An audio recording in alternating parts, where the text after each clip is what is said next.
There's a monster inside of me, slowly taking over, and it's driving me crazy. I've got no clue what to do. Gonna start my journey to the other side. Hey, welcome back to Backcourt to Frontcourt. I'm your host for this week, your Backcourt, Everett, and I'll be dishing to the Frontcourt, Ezra. It's the reverse from last week.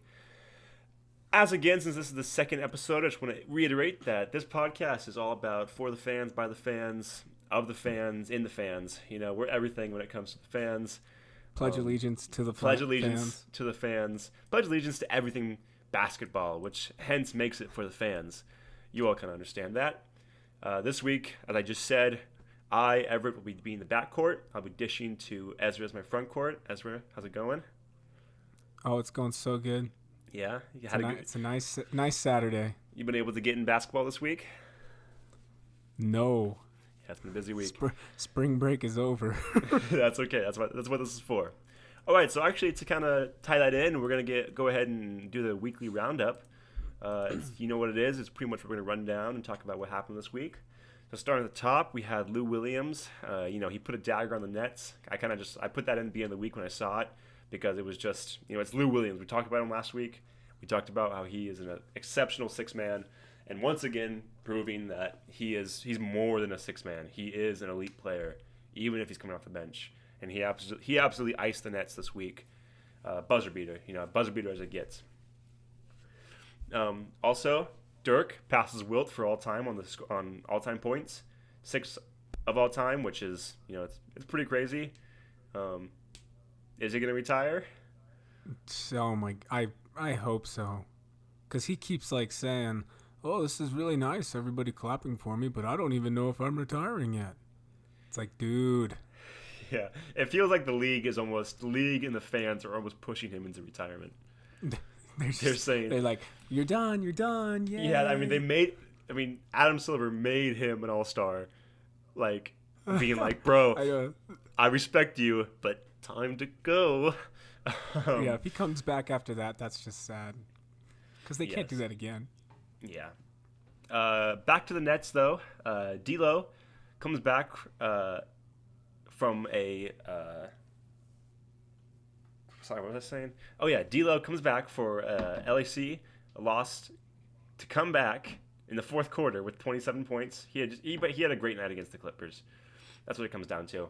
He came back and he didn't score the winning layup, but he single-handedly brought him back in the fourth quarter. And then, question for you: do you think that D'Lo has more ceiling to go?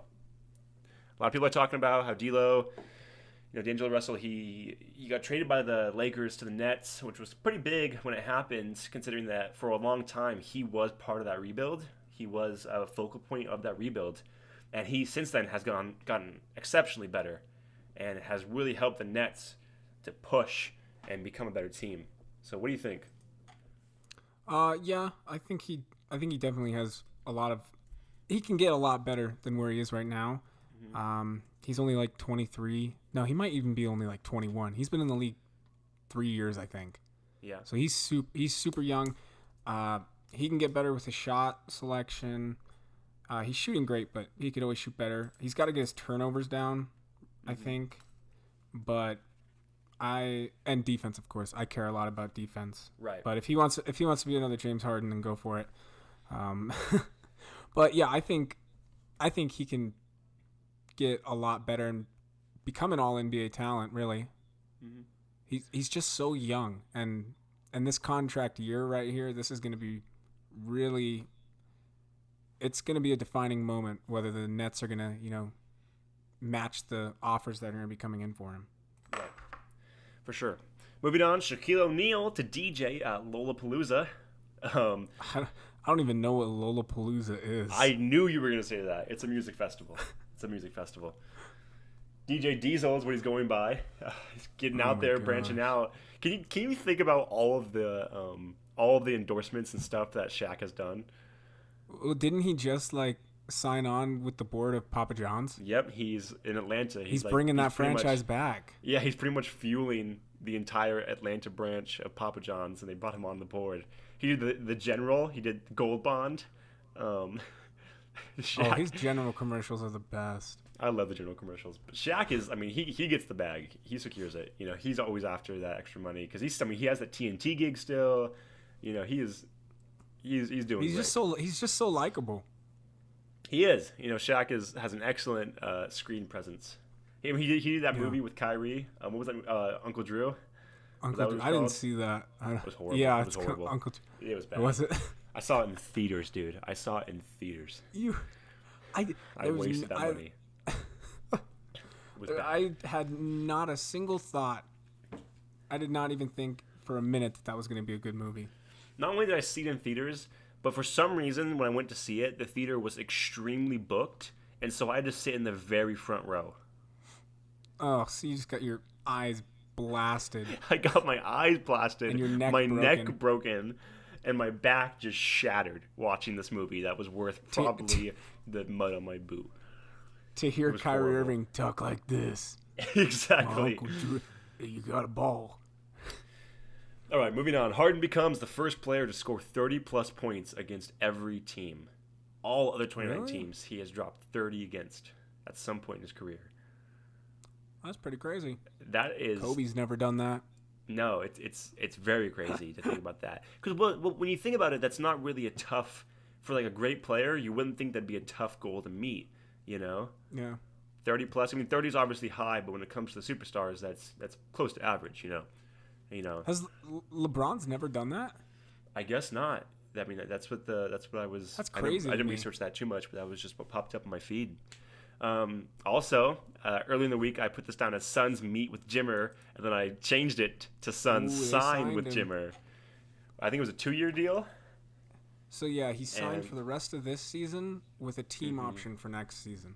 Yeah, so pretty. Jimmer, for those who don't know, Jimmer Fredette was a player who was drafted in college. Yeah, superstar in college. Got drafted. Everyone thought he had a super high ceiling. Everyone was super excited for him, and he just disappointed. It never really came out too much. And then he went and played in China. The god of China. Yeah, went and played for the Shanghai Sharks, owned by Yao Ming. And I mean, he was destroying over there. I mean, he was averaging like 40 points per game or something like that. Yeah. Pretty wild. Doc Rivers extends with Clippers, which was pretty interesting. LA. No, he's not. Not coming to the Lakers. Just like we talked about last week with the inevitable firing of Luke Walton, a lot of people looking at Doc Rivers to maybe come in and fill that role. Not happening, though. Good for him. The West continues to get tighter. I put that on there just because the Thunder lost one game and dropped to the 8th seed last week, which was it's like insane. 4 through 8. 4 through 8 is just like a game and a half. Exactly, and it's not even like they're not even fighting for the 8th. There's no one fighting for the 8th seed because the 9th seed is too far back. The Kings are, I think, Kings 7 games behind the 8th seed, and so the battle really is for like the 4th and 5th seed because you don't want to face the Warriors in the first round. That's what the fight is for. March Madness began. Everyone knows that. You know, you had your usual upsets and your breakout stars. Yeah, you had the two guys. The 12s are wrecking the 5s. Yep, you had the two guys. You had that guy that broke the NCAA record for most threes from, I forget what college, some college. Some random school. Yeah, and then he actually went 0 for 12 in this last game he played from 3. No way. He did. He broke the NCAA record for most threes in a game and then went 0 for 12. Yeah. Oh, most threes in a career. Really? It was a career? Yeah, 505. Oh, wow. Well, couldn't keep it up, could he? No. And then, again, back to the Nets. They've been in the news a lot lately. They iced the Lakers from the playoffs, cementing LeBron James out of the playoffs for the first time since 2005. I know, boo-hoo. Now we just have to win the lottery and get Zion. Oh, no. You're not going to win the lottery. But yeah, that's the weekly roundup. So we're gonna go ahead and dive right into the first main topic, which I have titled "Paths to the NBA." Kind of obscure, kind of keep it that way, so Ezra doesn't really know what we're going to talk about. But let me dive into that. So with March Madness in full swing, it'd be kind of hard not to talk about college hoops. March Madness is often, where college basketball players can make and secure their spot in the draft or drop. Yeah. A lot of players Malachi Richardson, Dante DaVincio. Right. I mean, they can if you underperform in March Madness, you can drop substantial points if you weren't a superstar. If you're projected outside the lottery, the March Madness can be the difference between staying in the first round and going to the second round. So it's very tough. But here at Backcourt Frontcourt, we're not an average podcast. We don't want to just be boring and talk about prospects and our brackets and stuff like that. So I kind of want to talk about all the paths to the NBA, because March Madness puts a big emphasis on college and NCAA. But as everyone knows, there's been a lot of controversy surrounding the NCAA recently around the fact that they don't pay college players. They're not getting compensated. And on top of that, they don't allow players to seek outside compensation. The rules of the NCAA, you can't have endorsements. You can't be a professional. Can't make money off your likeness. Exactly. You can't even sell your autograph. I mean, you can't do anything. And so the NCAA has had a lot of controversy surrounding it. So we're going to talk about the three biggest paths to the NBA that people take. And pretty much, I kind of want to introduce them. And then, Ezra, I just want you to give me your pros and cons for each one. And just kind of talk about it, about what you like about that path, both for players, for fans, for teams, for all of it. And why that might be a good or bad path for certain types of players. Just kind of a general consensus on ideas. All right. So to start, since we've already talked about it a little bit, we're going to talk about NCAA college basketball. This is the main path that players take and they come from. It has a massive pool of players. Per the NCAA, their website, they have 18,000 men's basketball players each year that fall under their banner. And that is anywhere from D1 to D3 schools. A lot of colleges in the U.S. that people don't really realize. A lot of colleges.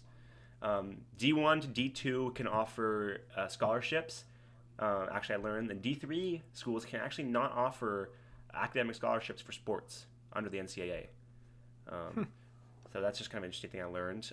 And then these are the players that are selected on draft night. When a player announces for the draft, they have to be 19 years old. So I want to just say that current rules state that the NBA that players have to be 19 and have to be 1 year removed from high school. This was implemented in 2005 under the NBA collective bargaining agreement. However, that might change soon. We might talk about that later, though. But yeah, so the NCAA, biggest pool of players, biggest stars come from there. What do you think about it, Ezra?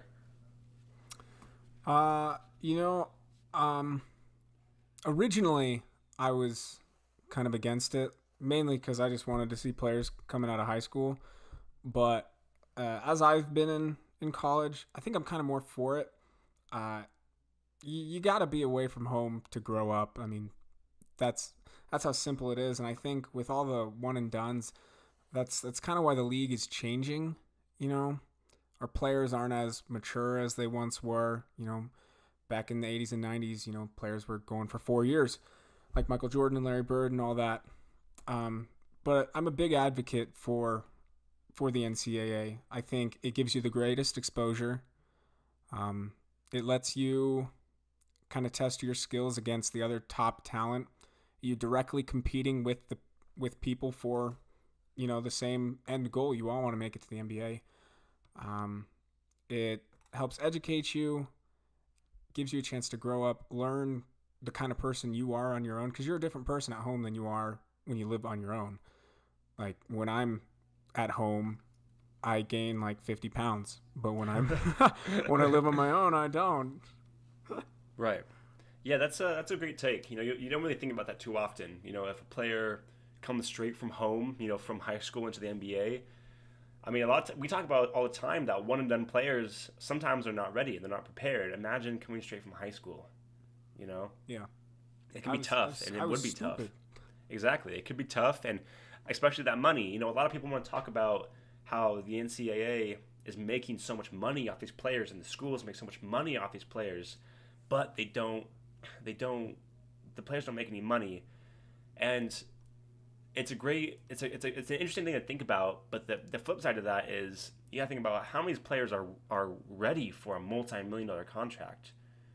You You want to, and I know NBA teams actually have financial advisors that will help players and help protect players against that. Since back in the day, there used to be so many players that would just blow their money. Oh yeah, like everybody from the early 2000s that's out of the Yeah. league is now broke. Yeah, they're absolutely broke, and so that's changed a little bit. And young players are actually so much smarter. You know, a lot of them sign with agents, a lot of them sign with people to help them. But sometimes stuff comes and bites them in the butt. I mean, a great example. He's not really a rookie anymore, but Lonzo Ball just separated from Big Baller Brand. Oh, sorry, he separated from one of his partners in Big Baller Brand, and it's looking like he might be from yeah. Yeah, he might be leaving in general. And so these young players, it can be dangerous if you think about them joining the league so fast.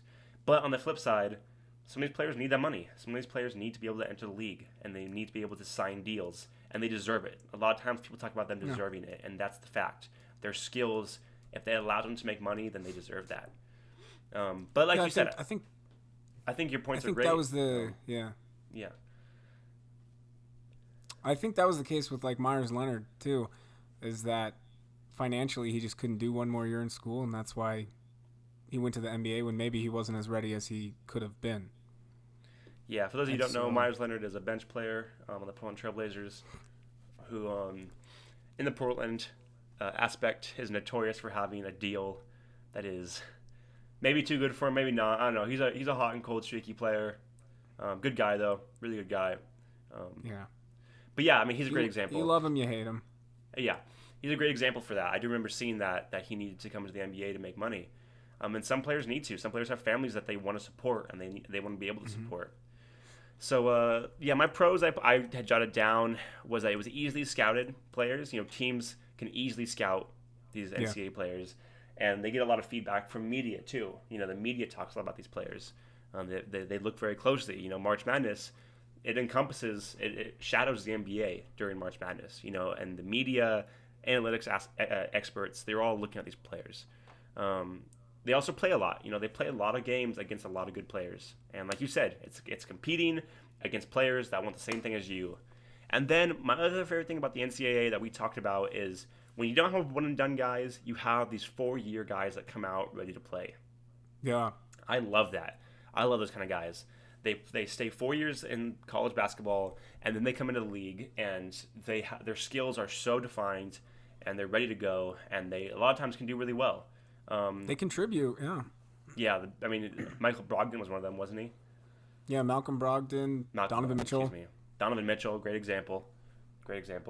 But the cons of the NCAA that I jotted down was one-and-done gambles.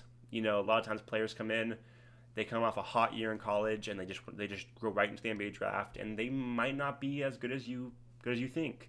Markel Fultz, was he one and done? Pretty sure he's one and done. Yeah.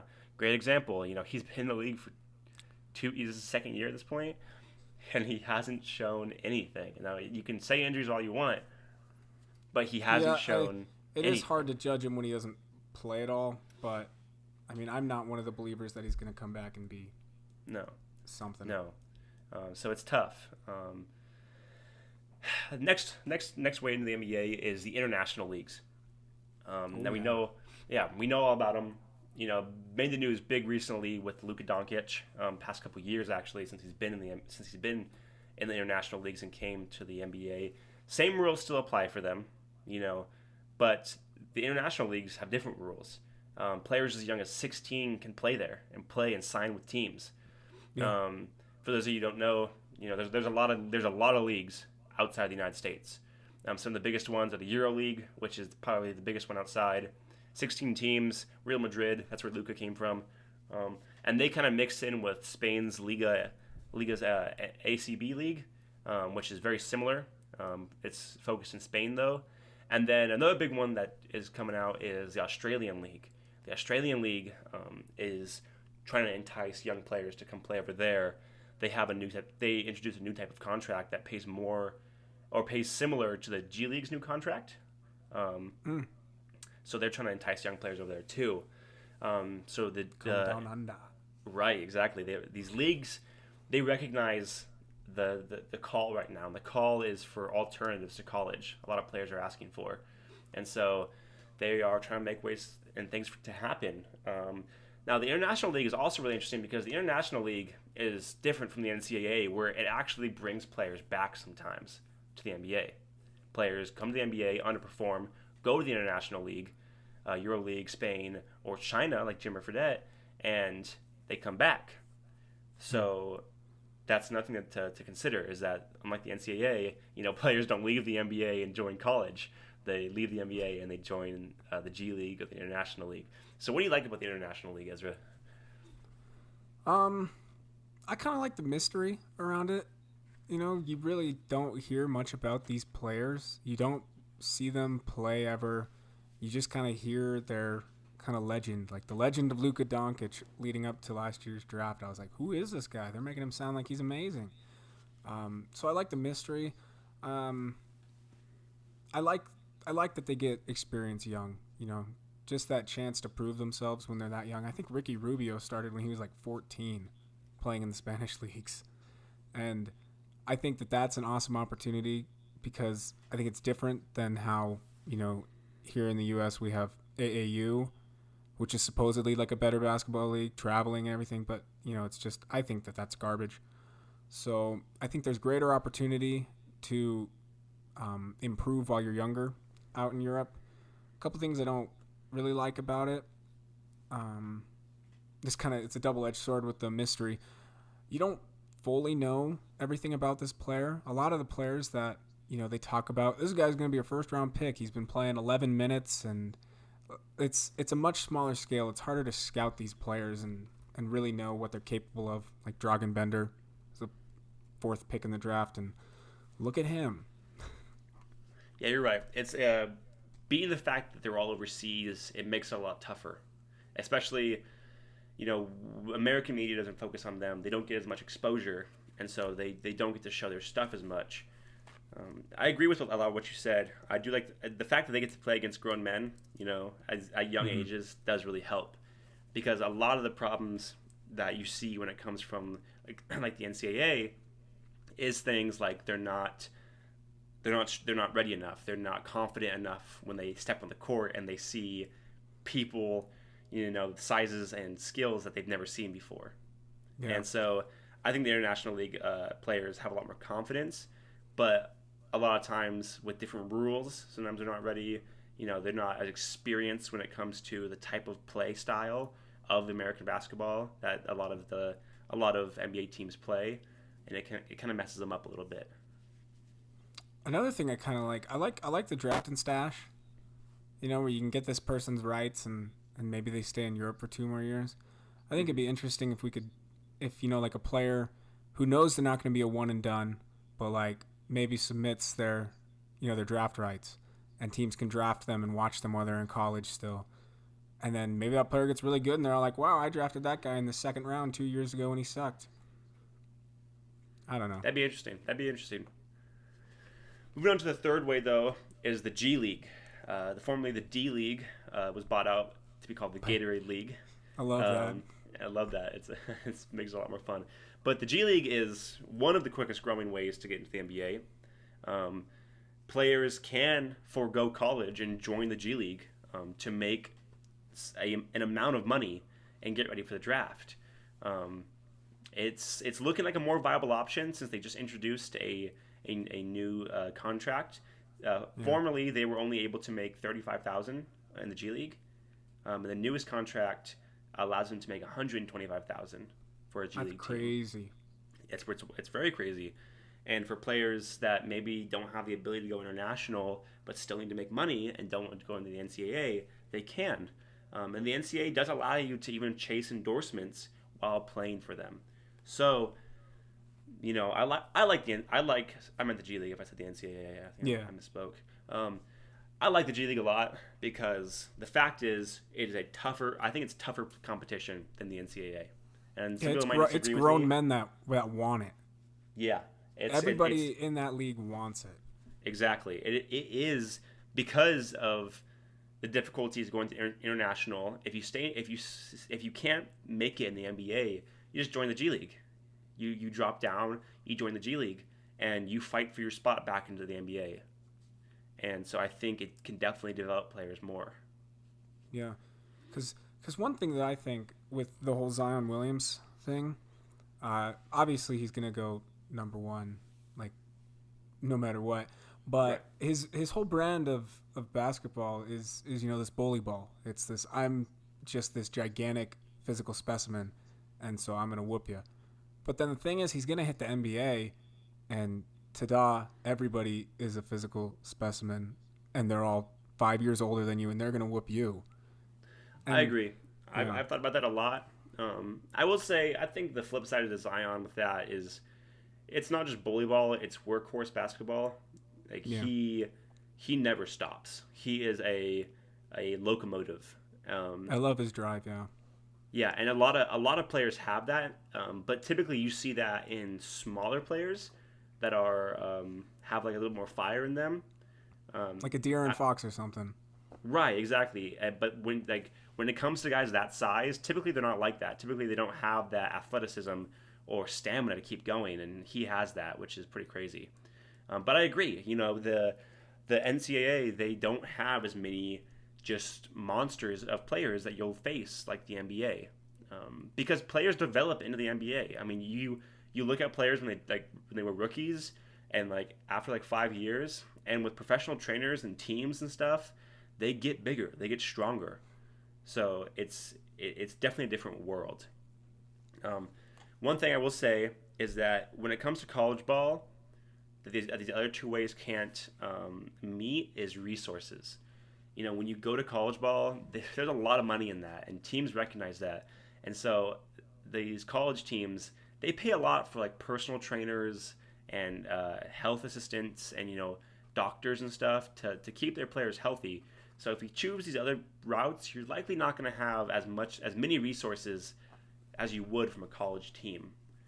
You're not gonna be playing on a similar stage, most likely. Maybe in Europe, I'm not sure what Europe crowds are like, but yeah, but G League for sure. You just play in like high school gyms. Yeah, it's definitely smaller. So I want to talk about somebody real quick. I don't know if you've ever heard of him, but his name is Darius Bazley. Have you heard this name before? I found this story researching these ways into the NBA. He is somebody who was a 5-star recruit out of high school last year. He was averaging 15.8 points per game, 12.4 rebounds, 3.8 assists, 2.4 blocks, and 1.5 steals per game. And he was this small forward, two-way player that a lot of people, they wanted him. They wanted him to go to college. And interestingly, he decided not to go to college. And he actually signed with Rich Paul. He signed with LeBron James' agent. With Clutch? Yeah, Clutch Sports. Thank you. I was trying to think of the name. He signed with Clutch Sports and took an internship with New Balance shoes for $1 million.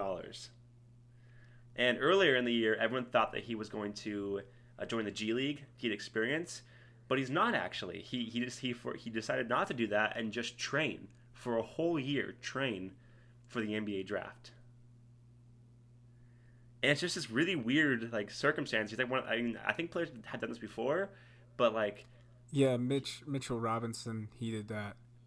Yeah, and it's just kind of strange though, because I mean, two mock draft places I found have him going at 51 and 42. So it's not like, it's not like he's going anywhere high. It's not like he was some superstar in high school. He was just this player that was thought of really highly in high school, but then decided not to go. And I just want to get your take on that. What do you think about players doing that?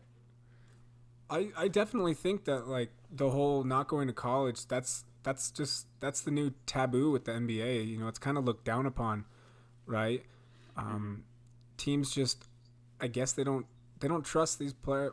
With skipping any competitive basketball, I have some things against that, just because the most you're going to be doing is just playing dudes in a gym. You're not going to be playing against the same type of competition, the same type of environment day in and day out. So I don't really agree with training yourself for the NBA. Obviously, it worked out for Mitchell Robinson. He's playing great on the Knicks. And he was in the second round, right? You take a risk, and sometimes it rewards you. But then you got guys like, Anthony Simmons, and he like played a 5th year in high school, I guess. And Something obviously, weird like that. yeah, and things aren't going too great for him. But I don't know about skipping out on any type of competition. I would have suggested he go to the G League, but if he gets drafted, he gets drafted, Right. and he gets the bag. You're right. He's securing the bag. It was just interesting to me because I had never heard of this guy and I had never heard of this story. This is from 2018.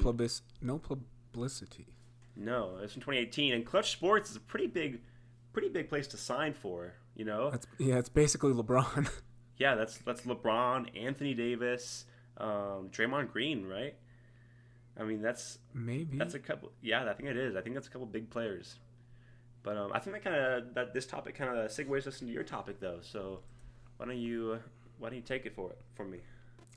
All right. So yes, Everett did alert me just vague enough that my topic is about coming out of high school, and I just obviously I don't want to go into as much depth as we possibly can on this topic because it's a great topic, but I just want to talk about the idea of coming out of high school, and I wanted to kind of, what's your take on how has being away from home kind of developed you as a person? Right.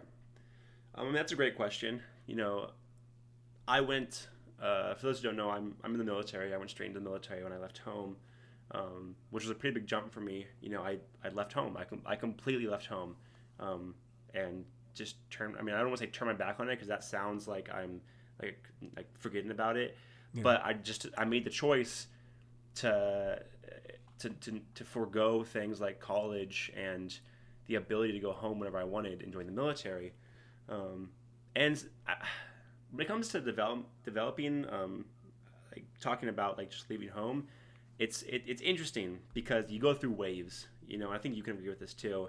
There's times when you're like, man, I wish I was home, and then there's other times you're like, I'm glad I'm gone, and you learn about yourself and you develop yourself. Now, in the aspect of coming out of high school, for a college play, for an NBA player, it's gonna be different. You're gonna have a lot more resources. I'm on my own over here. I have resources from the military and friends and family and stuff, obviously, but it's different. $1 million contract though. Right. But the flip side of that is I also don't have media exposure. I don't have people breathing down my neck. I'm not making massive decisions in my life. I made one decision to join the Army, and then after that, I'm good. I've made this decision and I'm loving it and I'm living it out. But somebody joining the NBA, I mean, you have a lot of decisions with that. You're talking about possible endorsements. Now you can make money. You probably have multiple brands who maybe want to secure you. You have to develop yourself into more of a player. There's just a lot of stuff that goes into that. There's a lot of pressure. I can't imagine doing. You got thousands of fans hoping you're not a bust. You got thousands hoping you are. Just the pressure to succeed is outrageous. And I mean, just looking back on high school, because it was about 2 years ago for us. I mean, I was an idiot in high school. Not an idiot like I was stupid or anything, but just looking back, I'm not the same person. I've definitely changed a lot since I've been away from home, and I've just discovered who I am. And I think that's the most important part about going out on your own. And I think the influence of being in the NBA right out of high school, I think that's gonna change that development stage. These people they're gonna turn into what the NBA wants them to be, and not the type of person that they want to be. Especially in the type of environment and society we live in now. LeBron James entering the NBA out of high school is different than a player entering now. Things didn't exist that exist now. Twitter, Instagram, big social media platforms, big smartphones, big media platforms in general. Yeah. Bleacher Report and SportsCenter weren't as big of a force to be reckoned with as they were back then. I don't think Bleacher Report existed back then. No. No. SportsCenter, I think it existed because it was part of ESPN, but there wasn't as much exposure as there was nowadays, and so there's just a lot more things to deal with that would make it difficult for young players. I could imagine. And they're all different from us. Me and you. If a player does go straight to the NBA from high school, they've obviously been a superstar for a while. you know. Yeah. So they've been dealing with it probably for a minute, which obviously would give them time to come to terms with it. But you know, they're still young. They're still a kid, and so that can make it difficult. I mean, I can't imagine it. I could never imagine signing a multi-million-dollar contract. That'd be insane. Yeah, and I think the college experience of just, you know, getting to be with people your age, getting to be with other talented individuals like you, just being an 18-year-old on an NBA roster, you know, having some 34-year-old vet just like teasing you, making you do all these stupid crap and just kind of putting a lot of pressure on you. I don't know how I would have handled that. I don't think it's a great environment to be in that young. You know, I could say the flip side of that, though. You imagine joining a team at 18 years old and you have a mentor like Kevin Garnett. You know, obviously he doesn't play anymore. I'm not saying that these guys play anymore. But a mentor like Kevin Garnett or Kobe, or, you know, you join a team. Obviously, if those guys probably wouldn't be on the team you're joining. But if they're older, they might be, you know. Players nowadays, imagine joining a team with LeBron James if he's older, you know, the next couple of years, maybe when he starts declining. So far, not a great thing for young guys. Right, but I'll you know, trade imagine you. having a mentor that does look out for you. You know, Yeah. Dirk. Imagine Dirk, having Dirk as a mentor. Well, yeah, You know? and I think Dirk and Luka, like, that's the greatest mentor Luka could ever have. Having Kristaps too, arguably Kristaps. the greatest international player is on your team, and you're an international player. I think they lucked out. Yeah.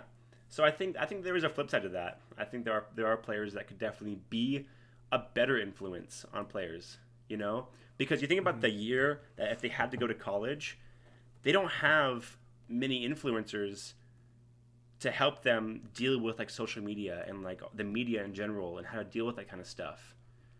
But if an NBA team could get their hands on a player young and look to a veteran player and say protect him and throw them to that player, you know, say protect this young player, make him, you know, be his mentor. I think that could be helpful as well. Yeah. I think it comes down to that. Do you have anything else? No, I think that's it.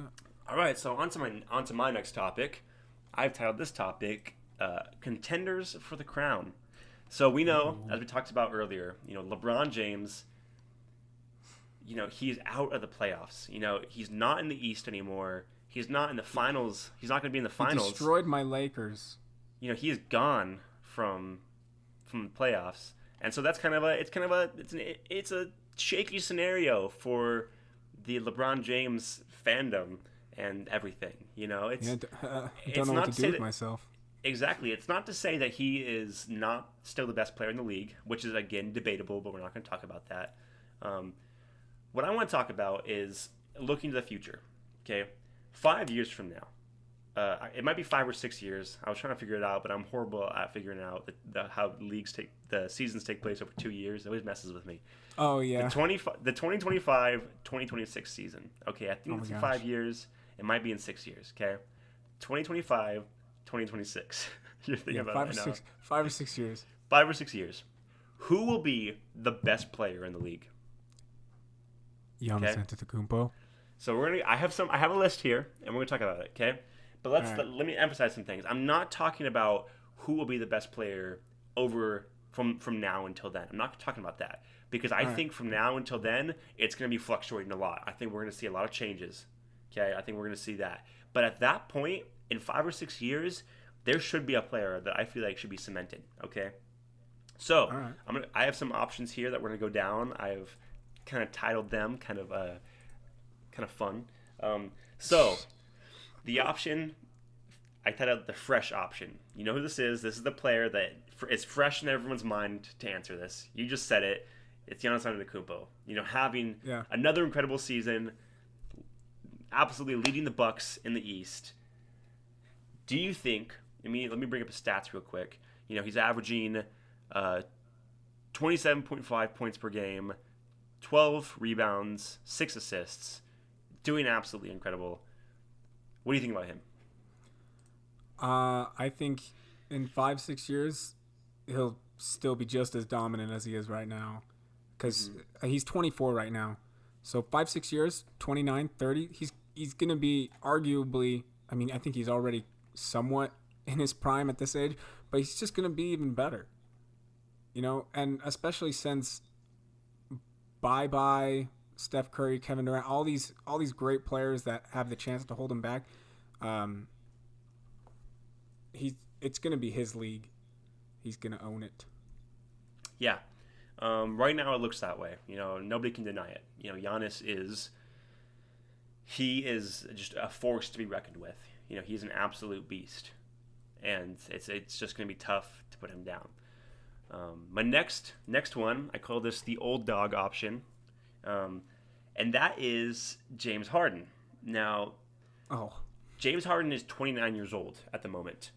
So at this point, at 2025, 2026, could he still be dominant and elite enough to hold that crown for like one more year? Could he be in his last year at that point? Because at that point, Kevin Durant is phasing out. A lot of these players are phasing out. Harden has a much better history of being healthy than some of these other players who might not be at the time. So do you think his window will still be open to be the best player in the league at that point, or do you think he's going to be too old? He'll be too old. He's not going to be stepping anybody back when he'll break his own ankles. I just think 5-6 years from now, the only role I see him playing is just the aged Jason Terry, Ray Allen role. Let me sit in the corner and I'll hit these threes for you. You really think so? I mean, James Harden. A lot of his game is mobility. Not that Exactly. He's like this flashy athlete. It's this movement and swing, and I don't think that's something that he can do when he's that old. I don't know of any players that age that can do that. I mean, Kobe was going pretty strong. Obviously health had a say in that, but that was something. That was completely different. Harden hasn't had those problems, and at this point in his career, Kobe was having those problems already. So I'm not saying that James Harden is exactly as Kobe. That'd be kind of blasphemous. But James Harden has an incredible drive and has showed his ability to advance his skills. So I don't know. I personally think if he stays healthy, he could still be doing really well at that point. But you are correct. He will be old, and it will be unlikely. And his defense will just be horrendous. That's fair. That's a great point. That's a great point. Next up, you have the rookie options: Luka Doncic, and I don't want to sound like I'm Bleacher Report, getting on my knees, but Zion. Oh. Who do you think I was going to say? Oh, I thought you were going to say like Trae Young or something. No. Could either of those two, in 5 or 6 years, be considered the best players in the league? Luka Doncic. I don't see him ever being considered the best player in the league, mainly because he's so. I don't want to say he doesn't play defense, but he's kind of a 1.5 way player for me. He's not a 2-way player. I see him being a Dirk, this elite player, all NBA first team, but you never consider him the greatest or like the best in the league. You don't think of Dirk as the best player in the league, even when he was, winning. I can't say anything about Zion just because I have doubts on how his game translates. I mean, I think he'll be great just because he has that work ethic. And I think any player that works hard enough has the chance to be great. Mm-hmm. Yeah, that's the truth. There's not enough about Zion. What I see with Luka is I see between Giannis and Luka, I see a LeBron and KD scenario playing out, where Luka is this elite offensive talent. He's great for his team. He's scoring and can score on anybody, but you look at Giannis and it's like you compare them side by side, and it's just. Giannis is more of a force to be reckoned with. He has it all, and Luka, though he is an elite talent, he is just lacking in areas. I'm not gonna say like Kevin Durant, because Kevin Durant is a great player. But you know what I mean. There's things that LeBron James has done for so many years that Kevin Durant has never been able to do. And that's, again, I'm not trying to ride LeBron right now, but that's just what the truth is. Another options. These are my if healthy options: Anthony Davis and Joel Embiid. Now, Joel Embiid has himself said that he is going to be the best player in the league, if not already. He's Anthony pretty Davis, dang good. Yeah, Anthony Davis, not as boastful, but many people talk about being. He is top 5. He's in a the top league, 5 easily. player. Yeah, and young, still stinking young. So, How is he so young? I mean, he's 26, so he could be entering the end of his prime at that point. But still, if he's healthy, he's doing great. So, what do you think? What do you think about those two guys? If Joel Embiid can play at least 70 games a year, he's the best big man in the league. He's scoring 27 points per game this year, and he's grabbing like 13 boards. He blocks every shot. It's just the impact that he has on offense and the impact he has on defense just makes him the best player you could have if he's healthy. If he's a guy playing 82 games a year, that's the guy where you're all like, man, he should be winning MVP every year, but we can't give it to him every year, so let's give it to him for like 3 years in a row, then stop. Yeah. Yeah, he is a game changer completely. He's ridiculous. Yeah, he is ridiculous. What about Anthony Davis though? He's top 5. What do you think about him? I think Anthony Davis, yeah, it's the same case for me. It's if he can play, he's great, and he'll continue to be great. I don't know though if Anthony Davis, for some reason, I don't know if he has the same impact on a team that Joel Embiid does. If you look at the 76ers with and without Embiid, it's a huge difference. If you look at the Pelicans with or without Anthony Davis, they're still not making the playoffs. Yeah, that's fair. That's a good thing to think about. Real quick, off nothing. So basketballreference.com will give you nicknames for players. Is his Hulu has live sports? Does it say that? No. Okay. Anthony Davis's nicknames are Unibrow. We've heard that one. Yeah. The Brow. We've heard that one. AD, obviously. Tell me, have you ever called Anthony Davis Fat Man with a PHAT? No. Have you ever heard Anthony Davis being called the Fat Man? No, that sounds like some nickname you give to Karl Malone back in the 90s. That makes no sense. Joel Embiid at least has JoJo in the process, which that's given. But what is Fat Man? I'm the fat. Does it have something to do with like Louisiana or something? It might be something from back then. That's so weird. Man. All right, and then I call this the needs work option. Ben Simmons. If he gets a jumper, he's unstoppable. So He's up there with Giannis if he can shoot a 3. Like Giannis is good enough where he can shoot that 3 at 25% and he's still insane. But Ben Simmons, the main problem is he doesn't even try. Yeah. So you can, like LeBron did, you can guard him at the free throw line. Whereas Giannis, if you leave him open, he's gonna take it and he might make it. Yeah. But yeah, Simmons needs a jumper. I think Kobe's even said that. Honorable mentions. I put down Paul George. A lot of people talk about that injury. Could he have been even better if that injury had not happened? Doing great this year. Doing fantastic this year. Could even better I think he'll be too old then, though. Too old. It's fair. Got to put up Jokic. That's good. I didn't put I think Jokic his lack of defense will always hold him back. Yeah. What? I was going to say this when we were talking about Anthony Davis and Joel Embiid. It's tough for me to call a big man the best player in the league. Do you ever feel that? Yeah. It's tough. It's tough to say that. It always has to be a small forward. Well, a small forward or a shooting guard or a point guard maybe even.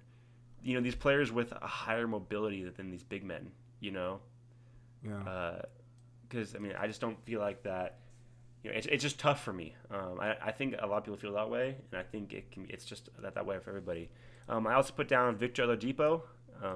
Obviously, I don't think it would happen, but I just throw him on there because he's been doing really good. I just don't think he's ever going to develop enough to be the best player in the league. But he'll for the next couple of years he'll be up there. A mystery player, Kristaps Porzingis, very good when he's playing. Hasn't played for nearly 2 years now, I think, but very good when he's playing though. I mean, he was phenomenal, and it's great on defense too. A European that can play defense. Right. It's just tough right now. It's tough right now because we don't know enough since he's been gone for so long. And then my last one, because he was so hyped last year, not as great this year, but Jason Tatum. A lot of people have drawn the comparison of Jason Tatum and Kobe Bryant. The biggest thing in Jason Tatum's way is the Boston Celtics. Yeah. I've said it before about the Celtics. It was a point made on the Bill Simmons podcast that I really liked. The Celtics are forcing these young guys to be the type of player that they aren't yet. You know, they're forcing young rookies who need to go out and brick shots and mess up to be glue guys on a contending team.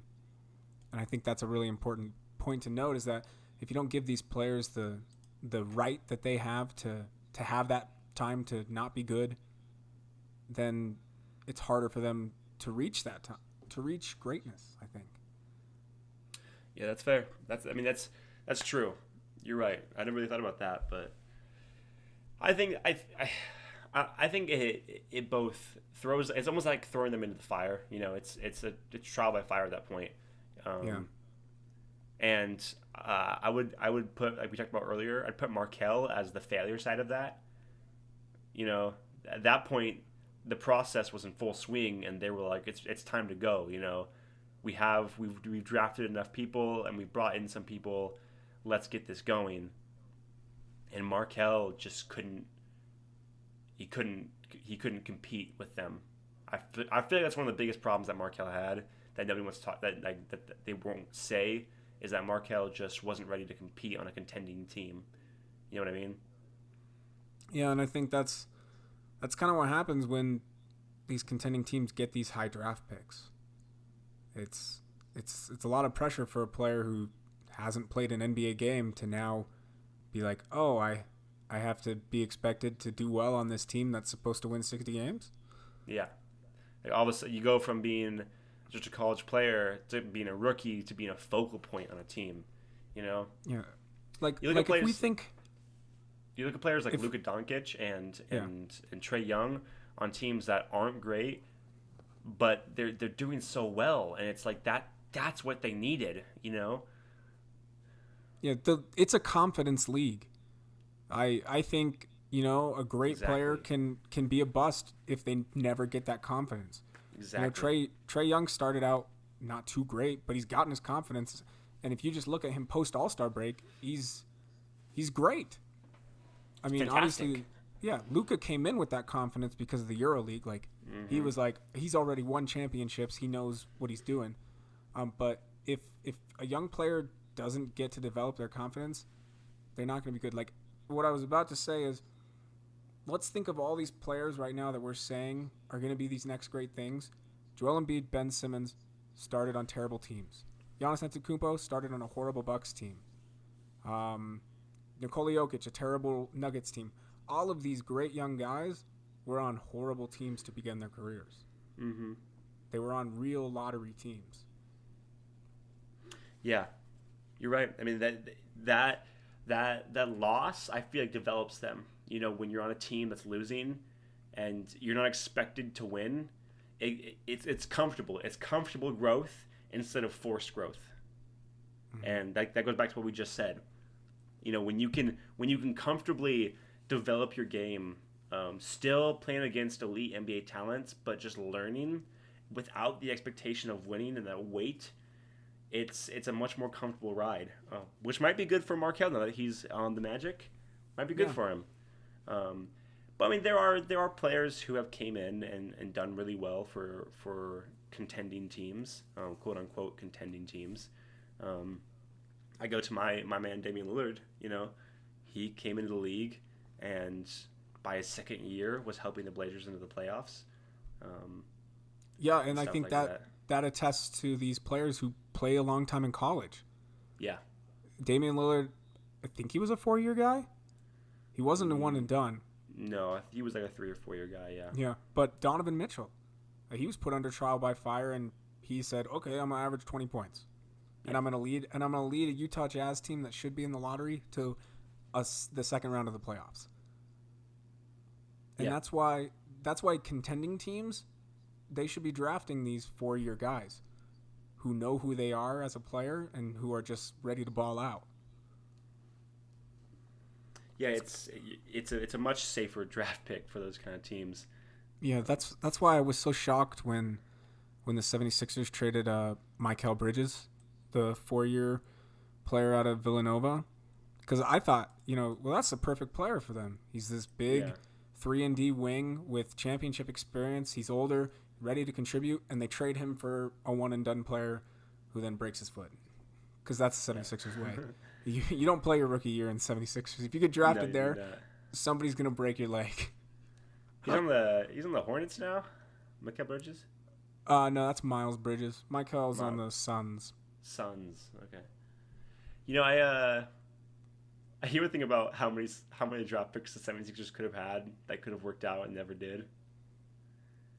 I mean, Jahlil Okafor and Markelle Fultz. Like, think about who they could have gotten. Oh, and Nerlens Noel. Nerlens Noel, yeah. Yeah. They drafted. They had so many picks, dude.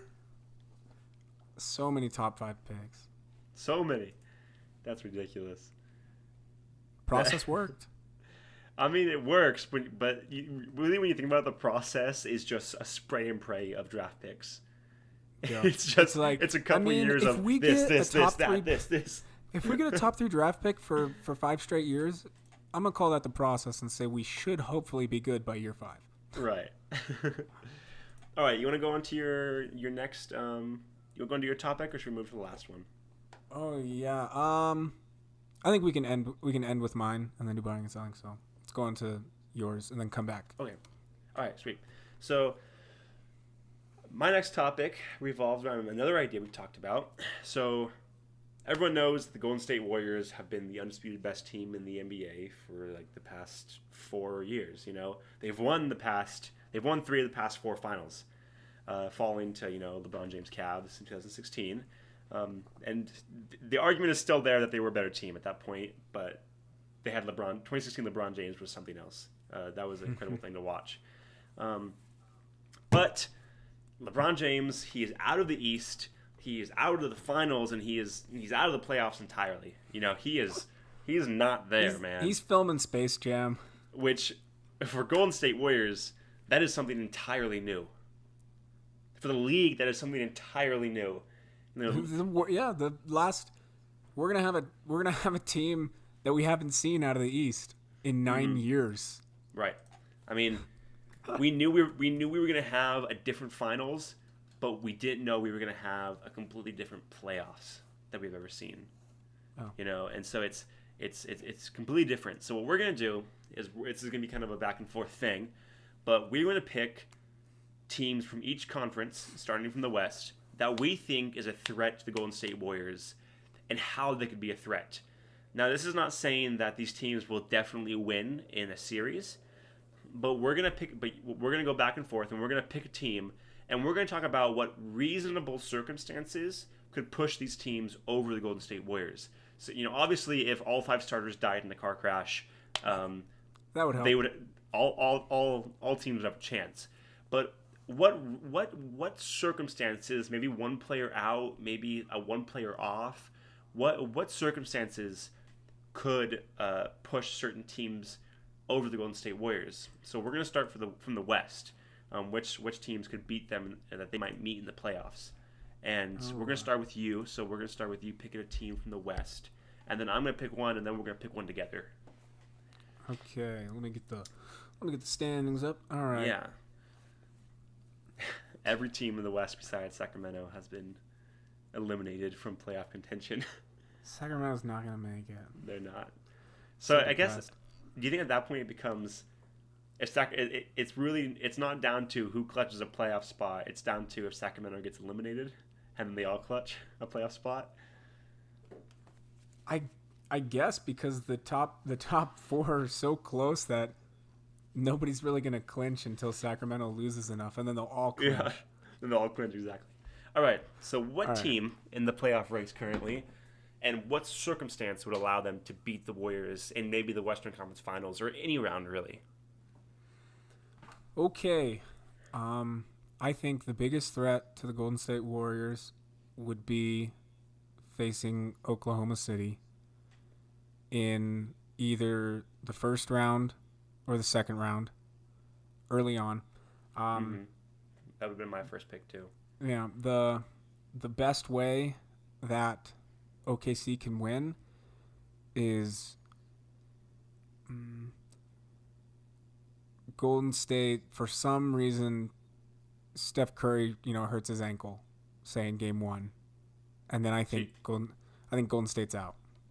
So you think it comes down to injury for the Golden State Warriors for the Thunder to be able to beat them? Yeah, I don't think the Thunder. And I'm picturing the Thunder are completely healthy, right? Paul George is fine and everything. Right. I think the only way that the Thunder can beat Golden State is if Steph Curry's gone, because I feel like he's the wild card. Like Kevin Durant, you got Paul George, he can guard Kevin Durant, and Russell, can guard, but Steph, he is Golden State. It's by Steph that Clay's gonna hit 14 threes, and you're gonna be like, what the heck? So I think without Steph, the Thunder take that. I think that's fair. I think that's great. I think without injury, Oklahoma City could do it too. They definitely could. I think what I see the circumstances needed for that are you would need Paul George to be. He is I would say the best two-way player in the league, but you would need him to be the best two-way player that we've seen in a long time. I mean, he would need to be playoff Paul George, shutting down Kevin Durant to less than 25 points per game, and scoring 30 points per game. And then Russell Westbrook, I mean, you need close to the same thing. You would need him locking up Steph Curry. I mean, you would need those two to be over the edge. And then, along with that, you need Steven Adams to be a rebounding beast. I mean, absolutely getting every board he can and just absolutely destroying the boards and playing great defense. Yeah, they need to force the Warriors to play big, because the Thunder, even when they play big with Steven Adams, they're still a super fast team. Mm-hmm. They're so athletic, it's ridiculous. And so I do think that you can take Golden State just on pure athleticism, because they're not the fastest moving team. Draymond's not what he once was. Kevin Durant's in his 30s. Steph's in his 30s. Like, you can run around them. Yeah, it's definitely I think the Thunder could outpace the Warriors, but then again, playoff Warriors are a different beast, and even they can become insane. So my pick from the West, negating the Thunder, would come down to Houston. Then we've talked about this before. We talked about this last week, actually. This comes down to Chris Paul and how healthy he is. Yeah, Chrissy. Yeah, and then it comes down to Kevin Durant, James Harden being the hero ball of all hero ball. I mean, he would have to be absolutely eviscerating the Warriors' defense. I mean, he would have to score 35 points per game plus. Well, he'd have to drop 50. Like, it could come down to just Houston's bench. I mean, it would come down to what I think is Houston shooting well, the bench shooting well. All players other than James Harden shooting well. That's where their money makes. That's where they make their money. That's what the league is now. I mean, if you think about it, all it takes is one poor shooting night and you've lost. That's what happened with the Rockets. They missed 27 straight threes and they didn't go to the finals. Yeah. That's what the NBA's turned into. Who can hit their shots? So, those are two big teams that a lot of people talked about. But you get rid of those two teams, and let's try to come to a consensus on a team that might be able to beat the Warriors after that. Who do we think? Do we just have to say Denver? So I don't Denver- know why. I don't know why I'm not sold on Denver at all. I'm not. I mean, I'm don't- not either. Neither I of don't us have believe really in them ever at been. all. I could see I mean- them going out in the first round. I mean, for Denver, well, it's the West, obviously, so that's Yeah. that's the chance, like, with them going out first round. But for Denver, for me, I mean, and you too, we talked about this. It comes down to experience, and none of them have playoff experience. All they have is Paul Millsap, Yeah, and so and he couldn't win with a 60-win Hawks team. yeah, so that's gonna be tough for them. And Paul Millsap is also he's an older player, and he just isn't. He's not the same player as a 60 wins Hawks team. And after Paul Millsap, I mean, you have Jokic, great player, breaking out Yeah. incredibly, and then you have Isaiah Thomas, who's healthier. But and then he you have, he's been taken out of the rotation, hasn't he? I mean, he's been off and on the rotation. I don't really know at this point. I haven't been paying attention. Jamal Murray's been doing decent throughout the season, but it's just they play the team plays good basketball, but you can play good basketball all you want. You're not going to beat the Warriors with that team. Yeah, after Paul Millsap, I think it's Will the Thrill Barton who has the most playoff experience. Yeah, just from endless first round exits with the Blazers. I mean, do we have to call the third team just completely negate it, or is there one team that we could say could potentially beat the Warriors in a series from the West? Yeah, San Antonio. You think San Antonio? I wouldn't write off Popovich. Like, just how they've lost 2 in a row now, but I mean, they were on a 9-game winning streak, which included beating Golden State. That's true. That's true. You can't count out Popovich and just his ability to scheme, his ability to get the most out of his players. And DeMar DeRozan, man, DeMar DeRozan.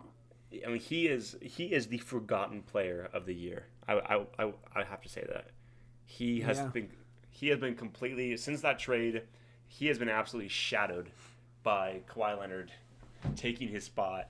I mean, he got replaced, and it's been bad for him. Like, not bad for him in terms of like he's not playing well, but just in terms of like nobody wants to talk about him anymore. And the fact is, that's just what happens when you go on the Spurs. Yeah, you just disappear. Yeah, you're right. Still a great player. They have LaMarcus Aldridge, who's also will go out any night and get you 35 points all of a sudden. I don't know how, but he still just does it. If they had DeMarco Murray, it would be a more likely conversation. Yeah. Just the fact that he went out, it just sucked for them. Because, I mean, he was All-NBA second-team defense last year. Yeah. It's tough. But you think they could go 7 games and win? I don't really know. I don't think so. Maybe. Wait. I don't. Real quick, who did you just say? DeMarco Murray. Oh, DeJounte Murray. DeMarco Murray's a running back. I was gonna say that's a football player because I googled it real quick because I was like, wait, what? Both were in Texas at one point. That's right. Yeah, DeJounte. Whatever his name is. DeJounte. Maybe Utah, but the problem with Utah is you have Donovan Mitchell and that's it. Yeah. They don't have enough scoring options. All right, then let's move to the East. Then the West has 2 teams that can probably do it. The rest might be out of luck. It's always the West, so you never know. Especially nowadays, the Warriors, I will openly admit, are not the threat they used to be. So it's a new league since then. Yeah, they could lose, but I think we all know they'll probably still win. Yeah. So let's move to the East. I'll take the first pick on the East, and that's the Milwaukee Bucks. Ooh, that wasn't gonna be my choice. Really? My choice was gonna be the Celtics. Just kidding. No. Yeah. Shut up. I mean the Bucks. The Bucks are obviously the first in the East, and they are obviously the biggest contender. When it comes down to the Bucks beating the Warriors, it comes down to Giannis showing out and great shooting, which obviously any team can beat any other team with great shooting. But I don't want to talk about just that. It's not just great shooting. They can have a good shooting night and still win if they have good defense, because the Bucks have a slept-on bench, I believe. I think they have a decently slept-on bench that can come out and show out when necessary. They have a extremely physical team that can take it to the Warriors. I think like most teams can't. Giannis can absolutely take it inside. The biggest threat obviously is going to be like a Draymond or a DeMarcus Cousins, but even Giannis can get past that. Eric Bledsoe I think he's a smaller dude, but he's great inside. He can take it in and make stuff happen. And you have George Hill as a backup point guard, also a great guy taking it in. Chris Middleton's your off-brand Klay Thompson. Yeah, Chris Middleton. Yeah, he'll light up the shots and he'll do really well. Brook Lopez is a great center. He has developed a shot like nobody else in the league has been able to develop in such a short amount of time. So I think the Bucks can do really well against the Warriors. But let's hear your pick. So my pick is the Raptors. Mm-hmm. And really, I think nothing really I mean, obviously, if we're talking about special things that need to happen for them to win, I think that this is a team that can actually just win in a 7-game series, especially since chances are they'll have home court. They have more wins than Warriors now, and they'll probably finish with more. I just think if you look at their team, every single player is just like a 3-and-D guy. It seems they're just never ending. OG Anunoby, Pascal Siakam, this guy called Kawhi Leonard, Danny Green, Serge Ibaka, Norman Fred Powell. VanVleet. I mean, obviously he's not. Yeah, he's great. He's great. And I feel like. Yeah. So like their defense is solid. They've got Kawhi Leonard and they have Pascal. They have Spicy P, who's just been lighting it up this year. He can go off for 30 points like that. And that's the kind of player you need in a final series. And they have, to me, the biggest thing they have is they have experience. Right? They've got Marc Gasol, they've got Kawhi Leonard, Serge Ibaka, Danny Green's a champion. They've got Kyle Lowry. They have Patrick McCaw, who was on the Warriors. They just have the experience to me to take it to the Warriors. Yeah, that's a great point. I think when it comes down to beating the Warriors, a lot of teams will need that experience, because playoffs are a different stage and the finals are a different stage. Now that we're talking about the East, when it's gonna be the finals, and that's a whole different stage to play in. Yeah, because like if we talk about the East and stars who have championship experience, you got Kawhi Leonard on the Raptors. Danny Green also has championship experience on the Raptors, and then Kyrie on the Celtics. And really, star-wise, because I mean I'm not going to count Dwayne Wade on the Heat. Right. Like those are your two guys who have won championships and have been major keys in championships. Kawhi Leonard was the Finals MVP. Yeah, that's when it comes down to teams as well. Like these young guys, I don't think they understand a lot of the time when they come into these playoffs. Like just the gravity of like some of these superstars that they're going up against. Which to a point, I almost wonder if that was the fault of the 2016 Warriors going up against LeBron James. Like they, I don't know if they thought it was going to be another easy dub in the playoffs. But it's gonna be interesting to see. We did this last year. We can beat them again. Right. So let's talk about a team that we can agree on in the East for the 2018-2019 playoffs to make a threat.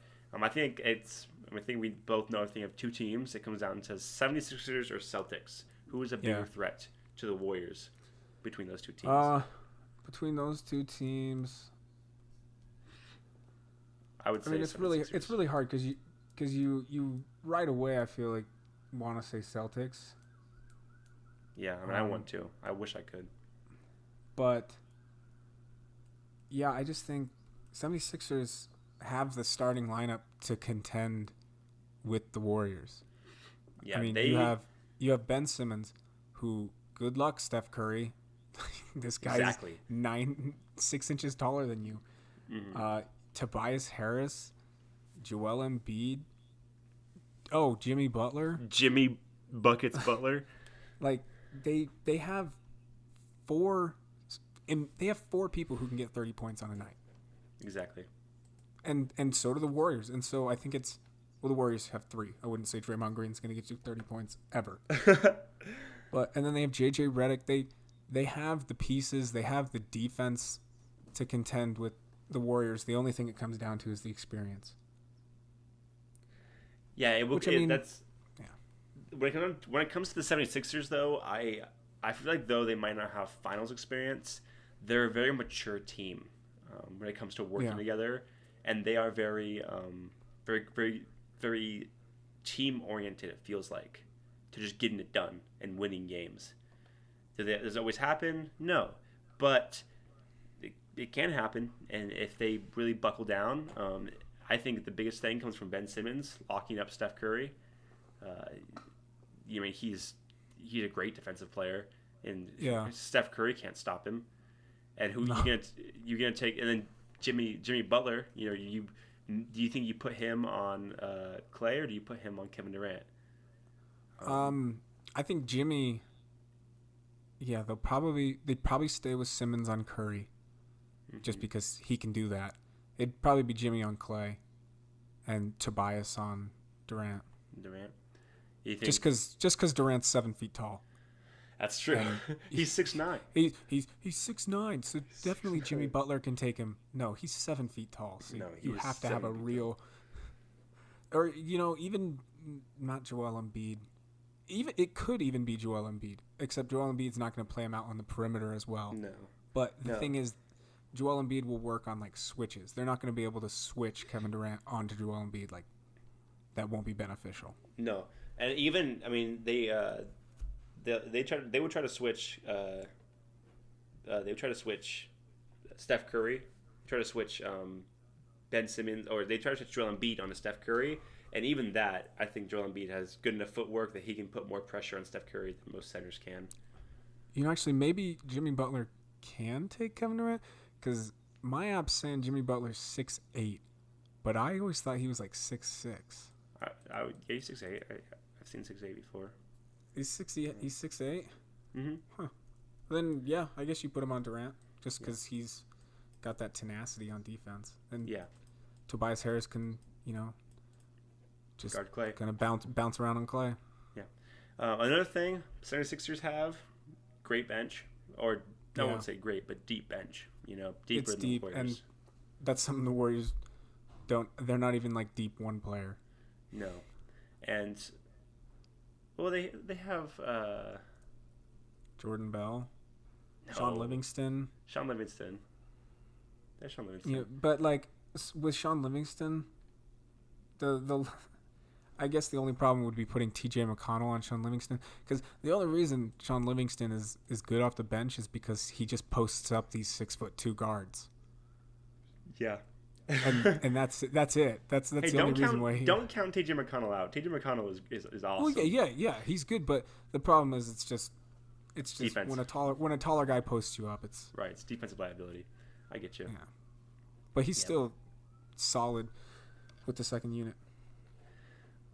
Well, yeah. I think those are the teams that definitely pose a threat to more than any other. More than most of these guys.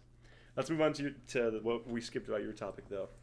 All right, so let's list off right now if the season. I mean, these probably won't change in the next 10 games, but just kind of go through our All NBA award rankings as we see it now. You're asking a lot from me, but I'll cook it up in my head. All right, I'll go first then. Okay. So my All NBA first team for the 2018-19 season, the guard positions of Steph Curry and James Harden. At the forward position of Paul George and Giannis, And at center, I have Nikola Jokic. Okay. I agree with every single one of those except I would put Joel Embiid as my center. Yeah, it's one of them's getting first team, one of them's getting second team. Exactly. And who'd you and say after for first? Who'd you say for your forwards? Paul George and Giannis. Yeah. Yep. I would do the same thing. Yeah. So second team. So Embiid for the center, which I think just after talking more about the 76ers tonight, I probably would bump him up to first. Yeah, it's just the games that hold me back. It's games played. I like to see a guy play a lot of games, and he's played quite a few. On that aspect, I would consider putting Kemba over Curry for the guard position. I've got Kemba. Kemba gets some love. It's just not yet. I've got Steph's still been. He's been Steph's top 3 in scoring. Mm-hmm. So who else do you have for second team? All right, so second team is my guard positions. I have Lillard and Westbrook. My forwards are Kevin Durant and Kawhi Leonard. Mm-hmm. And then my center is Embiid or Nikola Jokic. Yeah. You know. But who are your forwards for that? Kawhi and KD. Yeah, you're right. Yeah, he's third team. Is he? Third team, I have LeBron. Yeah. I've got Blake Griffin as my other forward. Okay. My guards are Kyrie and Kemba. Who was your? Wait, I missed your. I think I spaced out your second team guard. Was Westbrook in your second team guards? Westbrook and Lillard. Yeah. Okay. And then so Kyrie and Kemba are my third team guards. LeBron and Blake Griffin are my third team forwards, and I'm calling Anthony Davis a center for my third team. He's my weirdest pick because I just felt like I couldn't leave him out because he's a top 5 player in the league. How can I not put him with the top 15? He's the weirdest one. Because I didn't want to put Karl Anthony Towns. He's been great, but like I don't want to put him there. That's who I want to put there. Honestly. Karl Anthony Towns? Yeah, that's who I would throw in there. I guess, yeah, they're both lottery teams. Or Rudy Gobert. Oh, Rudy Gobert, yeah. I would bring up his stats right now. I thought you hate Rudy Gobert. I mean, I don't like him that much, but he's fantastic center. You know, I can't put AD in there, not with his injuries and not with everything that went on. I can't put AD there. Also, I would put Kemba Walker in second team, Westbrook third team. All right. I can't do that to Kemba. Kemba's been too great this season. He could have been MVP. He could have been MVP if he had stayed consistent throughout the middle of the season. Who, Kemba? Kemba. If the Hornets were a top 3 seed, then yeah. But it feels like not on the bottom. It felt like first 2 months he did great. He felt like he was on fire, and then it felt like he was gone. And then this past week, and then hopefully to the end of the season, he's just gonna do great. But we'll see. Do you want to do all defense too, or do you just want to do those? Yeah, I've got all defense. All right, Don't you worry. I would need to do some research for all defense, but you can give me yours, and I'll talk. I'll think about it. Yeah, it's a hard one. All right, all defensive first team. I've got Paul George, Giannis are my forwards. Rudy Gobert is my center, and then my guards are Drew Holiday and Klay Thompson. Drew Holiday. Klay Thompson. Interesting. I mean, I can't really say no to that. I mean, those are all great defensive players. Yeah, I'm about that. I mean, Drew Holiday he's definite in there. I mean, he's fantastic. Yeah, everyone in Portland will forever vote him for all defensive first team. But you wouldn't put Westbrook in there? No, Westbrook's. I don't consider him an amazing defender. But he might go on, on my second team because I don't have a fifth guy. So here's my second team.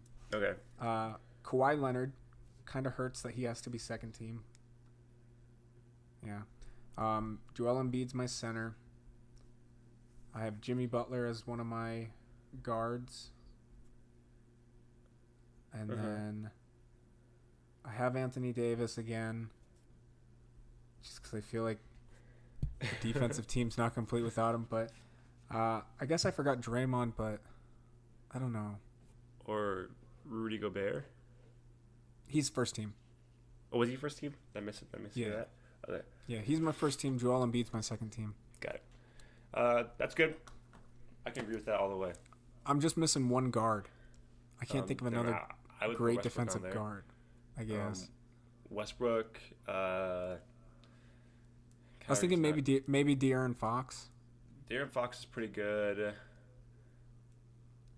Yeah, that's just a tough one when it comes down to guards. Because it would be Victor Oladipo, but he's dead, so. So he can still do it. So is Anthony Davis. Yeah, but there's a difference between like 30 games and 60. That's fair. All right, that's good. On to the rookies. Oh, I didn't do that, but I can do that right now. Let's see. We're not doing awards. We're just doing teams. So all rookie first team, I'd go Trae Young. Right. Luka Doncic. Marvin forward. Bagley. I'd put Colin Sexton as the other guard. So Colin Sexton, Trae Young, Luka, Marvin Bagley, and DeAndre Ayton. DeAndre Ayton, yep. Second team. That second team rookie is always so bad. Let's see. I want to say Jaren Jackson Jr., but how many games did he play? When did he go out? Because I know he's been out for a while, but he was playing great. I don't know. I have no idea. I like Jaren Jackson. I like my Jar Jacks. Let me see if I can find him. Yeah. I would put, if you're talking about forwards in that situation, I'd put Josh Okogie. Oh, Josh Okogie. I'd like him a lot. Here, wait. Okay. Second team, one guard would be Shai Gilgeous-Alexander. Yeah. You throw him on there for sure. Who else? I'm looking at him right now. I'm looking at all the rookies. I'd say Mitchell Robinson as a center. You put Mitchell Robinson over... definitely, yeah. Who else is going to go over him over center? That's good. I could be tempted into Jalen Brunson on the Mavs. Yeah, he's not doing horrible. Just for his post All-Star break performance, Mm-hmm. He's been crazy. We said Jaren Jackson the last one, right? No, he'd be this one. Yeah, so he'd be in this one. He'd have to be. I mean, He's played 58 games. 58. I'm looking at it right now. 58 games. That's fair. That's enough. Yeah, I'll take that. I'll accept you. I want to put Josh Okogie on there just because of how he's been great defensively, and he's been good all around. Just like a strong player. Yeah, a lot of the intangibles that you don't talk about. Josh Okogie's on there. I feel like Mitchell's on there. The who? Yeah, Mitchell. The Sham God, Landry Shamet. Landry Shamet. That's not bad. Forgot about him. He's an offensive threat, is what he is. He played super well for the 76ers. He's playing great for the Clippers. Yeah, he is an absolutely offensive powerhouse. Doesn't do a lot else besides that, though. For being honest. Yeah, he's like another Lou. Yeah, that's a good comparison. What about Michael Bridges? Michael, I don't. He's been good. I don't think he. You think he's good enough? He's tough. Wendell Carter? Oh, man, yeah. Yeah. Wendell Carter might be the... Is he a forward? I think his 44 games played would take him out. Oh, but he was playing really good. He was doing He's really a center. Well, we'll leave that other spot to open to the listener. They can throw in whoever they want. I think we mumbled 5 or something somewhere. Yeah, somewhere in there. That's good. All right, that's all the all NBA teams then. Do you want to go to buying and selling? I only have a few, but there's some good ones in here. Yeah, I think don't think there's anything left that I feel hasn't gotten enough love. All right, so for those listening again, buying and selling is a segment where the backcourt proposes ideas to the front court. Much like, I guess, like the stocks, I don't even know what the point of this is. We don't really have any rules to this. It's just they say buying or selling about the idea. First one, Ezra, do you buy or sell the idea that LeBron James' decline began this year? I'd sell that. I think he's still good. He's still good? All right. Do you buy or sell that the Golden State Warriors will win the title and never go beyond 6 games with any team? Ooh. I'm gonna have to sell just because of the 6-game thing.